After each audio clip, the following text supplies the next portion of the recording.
The Hellfire Club is one of the most infamous secret societies in British history, a mixture of real aristocratic debauchery, political scandal, and Gothic legend. Although later myths exaggerated parts of the story, the real club was disturbing enough on its own. It was a world of hidden power and elite satire. The most famous version of the club was founded in the 1750s by Sir Francis Dashwood, a wealthy and politically connected figure. Dashwood was a powerful man, eventually appointed Chancellor of the Exchequer. He wasn't just a rebel, he was part of the establishment. He created a society officially known as the Monks of Medmenham. Its headquarters became Medmenham Abbey, an old ruined abbey near the Thames. The group adopted the famous motto, Fais ce que tu voudras. Do what thou wilt. It was a call to total freedom. That phrase later inspired the infamous occultist Aleister Crowley over a century later. The club's shadow reached far into the future. No complete records of their meetings survive, which helped fuel endless rumors of what really happened behind closed doors. Accounts suggest members engaged in heavy drinking, mock religious ceremonies, sexual gatherings, and intense political plotting. They were known for anti-church satire and gambling, essentially thumbing their noses at the social order of the time. Women invited to these gatherings were sometimes called nuns, continuing the club's mockery of monastic traditions. Meetings reportedly involved robes, candles, fake rituals, and occult symbolism hidden deep in underground chambers. Many stories came from gossip and enemies. Historians still debate how much was theatrical performance versus genuinely sinister intent.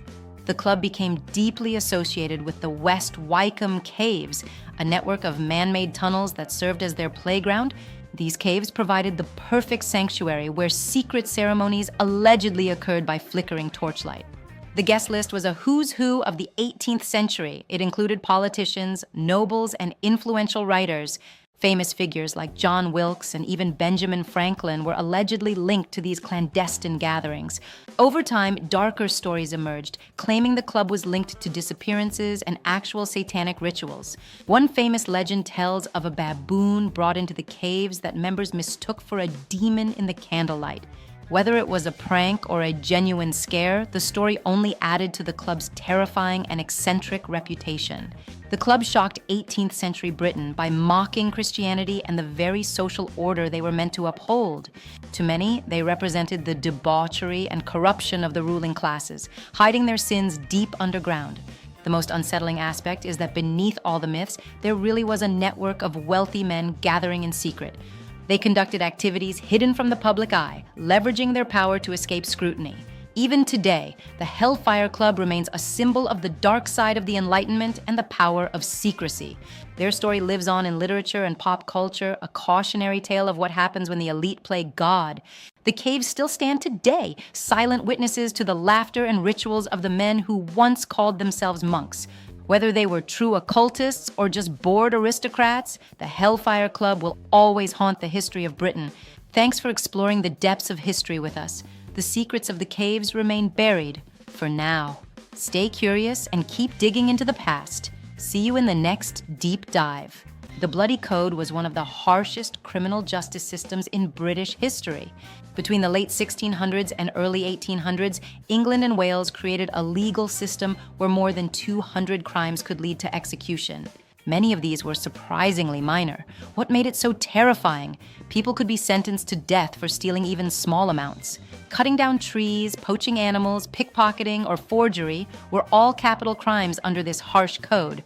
Damaging fish ponds, returning from transportation exile, or even being found armed and disguised in forests could cost you your life. The system mainly protected wealthy landowners, property, and aristocratic interests. Poor people were punished far more severely than the upper classes. It was a law of the elites. The most infamous execution site was Tyburn.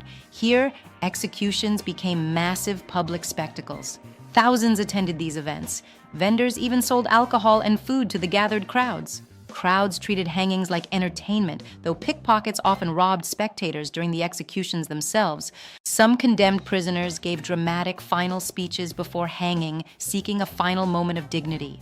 Others weren't so lucky. They were booed, attacked, or mocked by the very people watching them die. One of the darkest parts of the Bloody Code was the Waltham Black Act of 1723. It introduced dozens of new death penalty offenses after gangs of poachers blackened their faces to hunt in royal forests. Under this act, you could be executed simply for hunting while disguised or carrying weapons in a forest. Sending threatening letters or damaging fish ponds also became capital crimes. It showed the elite's fear of rural rebellion. Perhaps most disturbing was that children were sometimes executed under these laws. Historical records show boys and girls as young as 10 to 14 were occasionally sentenced to death for theft. Many were hanged publicly to set an example, creating enormous public controversy even at the time. But why so many death sentences? At the time, England had no professional police force and rising poverty. Rapid urban growth and the fear of riots and revolution led authorities to believe that terror was the only deterrent. Instead, the system often backfired. Juries frequently refused to convict people for such minor crimes. Witnesses would lie to save defendants, and judges often quietly reduced sentences to avoid the gallows. By the late 1700s, Britain increasingly used transportation instead of execution. Convicts were sent to Australia. Prisoners could receive 7 years, 14 years, or life exile. But the conditions on these ships were horrific. Overcrowding, disease, and starvation meant many never even made it to Australia, and few ever returned. Reformers like Samuel Romilly eventually argued the system was cruel and ineffective. Change was coming. Later reforms under Robert Peel gradually removed most capital offenses. Public executions finally ended. The Bloody Code became a symbol of class inequality and a bygone era of brutal, fear-based justice. The creepiest part? Many executed were likely innocent or just desperate, and without forensic science, we'll never know. History reminds us how far justice has come and the high cost of ruling by fear. Thanks for watching. The case of Eugene Aram is one of the strangest and most haunting crimes of the 1700s because the killer did not fit the image of a murderer at all. He was intelligent, quiet, deeply educated, a respected schoolteacher, and a self-taught linguist obsessed with ancient languages. Yet behind that scholarly reputation was a man hiding a killing for nearly 14 years. Aram was born around 1704 in Yorkshire. Unlike most people of his class, he became obsessively educated, teaching himself Latin, Greek, Hebrew, and Celtic languages. Some historians believe he was intellectually brilliant enough to be considered ahead of his time in comparative linguistics. But despite his intelligence, he struggled financially, had an unhappy marriage, and became involved with questionable acquaintances. One of them was a man named Daniel Clark. Clark was known locally as untrustworthy, involved in fraud, and deeply in debt. In 1745, Clark suddenly vanished from Knaresborough. At first, people assumed he fled creditors or escaped financial trouble. This was common in the 1700s, but rumors spread that something darker had happened. According to later testimony, Aram and Richard Houseman confronted Clark. The motive may have involved financial disputes or fear Clark would expose crimes. Clark was allegedly attacked with a wooden tool. His body was hidden near St. Robert's Cave. For years, the crime remained unsolved. That's what makes the case eerie.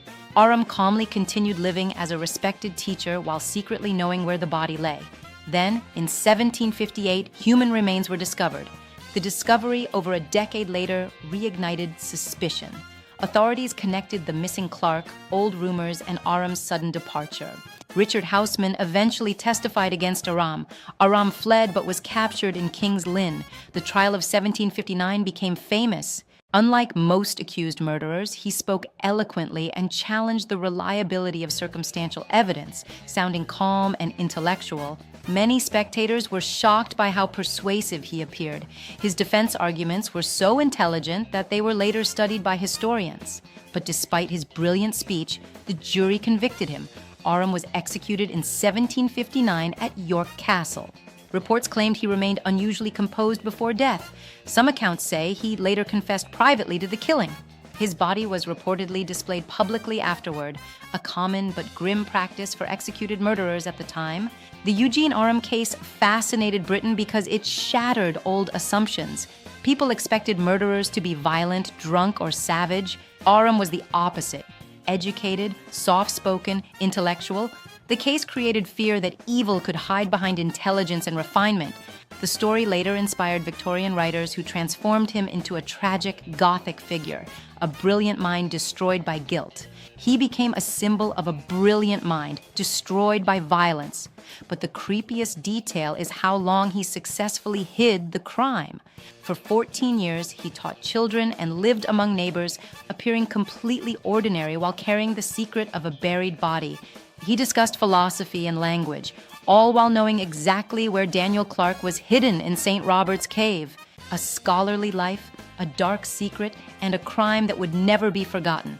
Thanks for watching The Strange Case of Eugene Aram.